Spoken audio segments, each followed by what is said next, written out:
ఏపీలో విచిత్రం. మీరు చూసుకున్నట్లయితే కాంట్రాక్ట్ లెక్చరర్ల వేతనంలో తగ్గింపు. తగ్గించిన దాన్నే పెంచినట్లు మళ్ళీ ఉత్తర్వులు.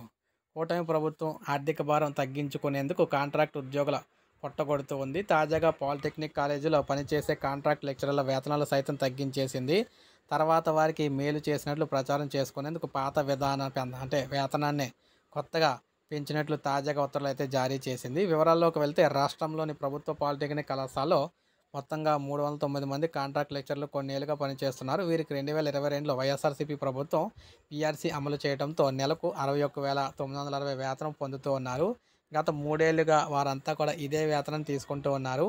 అయితే ఇటీవల కూటమి ప్రభుత్వం వీరి వేతనాన్ని జూనియర్ లెక్చరర్ల స్థాయికి తగ్గించి 54,060 ఇచ్చేందుకు నిర్ణయించింది. ఈ మేరకు అధికారులు ప్రభుత్వానికి ఫైలు పంపారు. అయితే కాంట్రాక్ట్ లెక్చరర్లకు వేతనం పెంచినట్లు ప్రచారం చేశారన్నమాట. తాజాగా వేతనాన్ని 61,960 పెంచినట్లు ప్రభుత్వం అయితే ఉత్తర్వులు జారీ చేసింది. గత ప్రభుత్వంలో 12 నెలల వేతనం అందుకున్న వీరికి కూటమి ప్రభుత్వం 11 నెలల సేవలకే పరిమితం చేసింది. నో సర్వీస్ నో పే పేరిట 2025-26 విద్యా సంవత్సరం నుంచి మే నెలకు వేతనం అయితే ఇచ్చేది లేదని తేల్చి చెప్పిందనమాట. అయితే గత ఏడాది మే నెలలో పనిచేసిన వేతనం ఇవ్వాల్సిన ఉన్నా కూడా ఇప్పటిదాకా ఇవ్వకపోవడం గమనార్హం. ఇప్పుడు ఆల్రెడీ ఇస్తున్న వేతనాన్ని మళ్ళీ కొత్తగా ఏదో ఎక్కువగా ఇచ్చినట్టుగా జీవో అయితే తీసుకొచ్చారని చెప్పేసి చెప్తున్నారన్నమాట.